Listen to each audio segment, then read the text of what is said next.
సోమవారం నల్గొండ జిల్లా కేంద్రంలోని బీఆర్ఎస్ పార్టీ జిల్లా కార్యాలయంలో మహాకవి కాళోజీ నారాయణరావు జయంతి వేడుకల సందర్భంగా ఘనంగా నిర్వహించారు. ఈ సందర్భంగా మాజీ మంత్రి, సూర్యాపేట శాసనసభ్యులు జగదీష్ రెడ్డి, మాజీ ఎమ్మెల్యేలు భూపాల్ రెడ్డి, చిరుమర్తి లింగయ్యలు కాళోజీ చిత్రపటానికి పూలమాలలు వేసి ఘనంగా నివాళులర్పించారు. ఈ సందర్భంగా మాజీ మంత్రి జగదీశ్వర్ రెడ్డి మాట్లాడారు.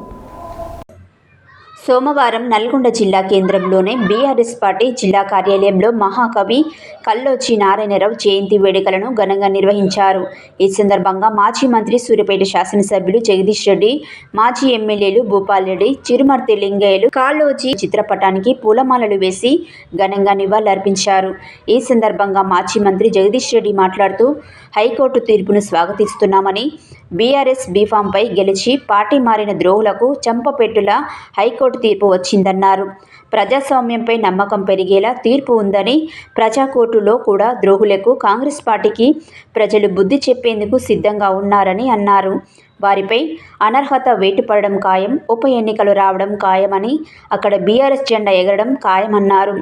ఇక హైదరాబాద్ పేరుతో రేవంత్ హైదరాబాద్ బ్రాండ్ ఇమేజ్ను దెబ్బతీస్తుండని, హైదరాబాద్ అంటేనే భయపడేలా చేస్తుండని, చట్ట ప్రకారం కాకుండా అడ్డుగోడలుగా బోల్డోజర్లతో రాజకీయాలు చేస్తుండు అని రాజకీయ కక్ష సాధింపు చేస్తూ హైడ్రామా పడుతున్నాడని ఆరోపించారు. రేవంత్ చర్యలు రాజ్యాంగ వ్యతిరేకంగా ఉన్నాయని, అసలు చెరువులు ఎన్ని, వాటి హద్దులు ఎన్ని అని నిర్ణయం జరగాలని, పేదలకు ఎలాంటి ఇబ్బందులు రావద్దని, బడాబాబుల విషయంలో ఒకలా, పేదల విషయంలో ఒకలా కాంగ్రెస్ వ్యవహరిస్తుందని ఆరోపించారు.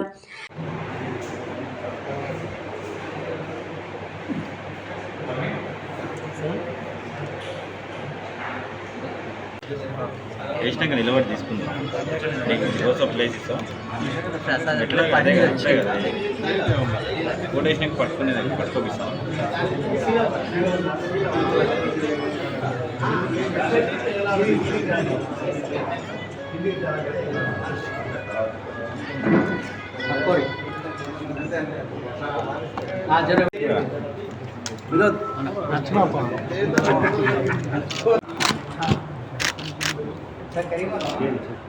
కొంచెం కదా బ్రదర్, కొంచెం కదా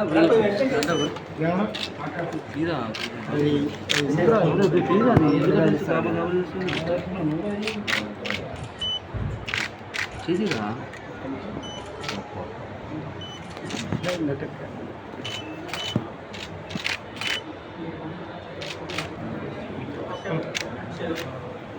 ఏదైతే తీర్పిచ్చో పార్టీ ఫిరాయింపులకు సంబంధించి బీఆర్ఎస్ పార్టీ నుండి గెలిచి పార్టీ ఫిరాయించి కాంగ్రెస్లో చేరడానికి వెళ్ళిన ప్రజాద్రోహులను వెంటనే విచారణ చేయాలని, 4 వారాల్లోగా నిర్ణయం తీసుకోవాలని చెప్పి స్పీకర్ గారికి ఇచ్చిన ఆదేశాన్ని మేము స్వాగతిస్తూ ఉన్నాం. తప్పకుండా న్యాయస్థానాలపైన విశ్వాసం ఉంది. రాజ్యాంగాన్ని పార్టీలు, ప్రభుత్వాలు ఉల్లంఘించిన న్యాయస్థానాలు నిలబెడతాయి తప్పకుండా అన్న విశ్వాసం ప్రజల్లో పెరిగింది ఈ తీర్పు ద్వారా. ఎట్టి పరిస్థితులలో కూడా వాళ్ళు ఎవరైతే పార్టీ ఫిరాయించారో అవినీతితోని వాళ్ళ సభ్యత్వాలు రద్దవడం ఖాయం, తిరిగి ఎన్నికలు రావడం ఖాయం, తెలంగాణ ప్రజలు కాంగ్రెస్ పార్టీకి బుద్ధి చెప్పడం కూడా ఖాయం. ఈ ప్రభుత్వం చేస్తున్న ప్రజా వ్యతిరేక చర్యలకు నిరసనగా ప్రజలు తమ తీర్పును చెప్పే అవకాశం కూడా తొందరలోనే వస్తుంది. హైదరాబాదును దెబ్బతీసి తన గురువుకు గురుదక్షిణ సమర్పించుకోవాలని, హైదరాబాద్ ఇమేజ్ని నాశనం చేస్తూ హైదరాబాద్లో ఇల్లు కొనాలంటే, ఇల్లు కట్టాలంటే భయపడే పరిస్థితులు ఏదైతే సృష్టిస్తున్నాడో ముఖ్యమంత్రి, ఈ సందర్భంలో తప్పకుండా హైదరాబాద్ ప్రజలకి మరొక తీర్పు చెప్పే అవకాశం కూడా రాబోతుంది. ముఖ్యమంత్రి చేస్తున్న దౌర్జన్యాలు,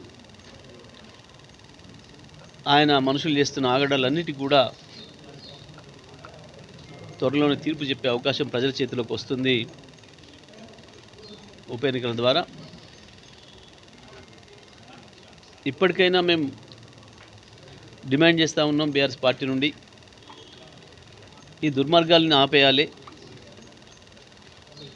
రాష్ట్రంలో మొత్తం ఉన్న చెరువులు ఎన్ని, ఆ చెరువుల ఎఫ్టీఎల్ ఏంది, వాటి బఫర్ జోన్లు ఏంది, నాలాలు, కాల్వలు, వాగులు, నదులు, వీటన్నిటికి సంబంధించిన బఫర్ జోన్లు ఏందో కూడా ముందు నిర్ణయించి ప్రకటించి శాస్త్రీయంగా ఆ తర్వాత వాటి రక్షణ కొరకు మీరు తీసుకోవాల్సిన చర్యలేందో తీసుకోండి తప్ప కేవలం రాజకీయ ప్రత్యర్థులయో కొద్దిమంది పేదలయో కూలగొట్టి భయపెట్టించి మీ ఆస్తులు కాపాడుకునే ప్రయత్నం చేస్తున్న దుర్మార్గాన్ని మేము ఖండిస్తూ ఉన్నాం. ఇప్పటికైనా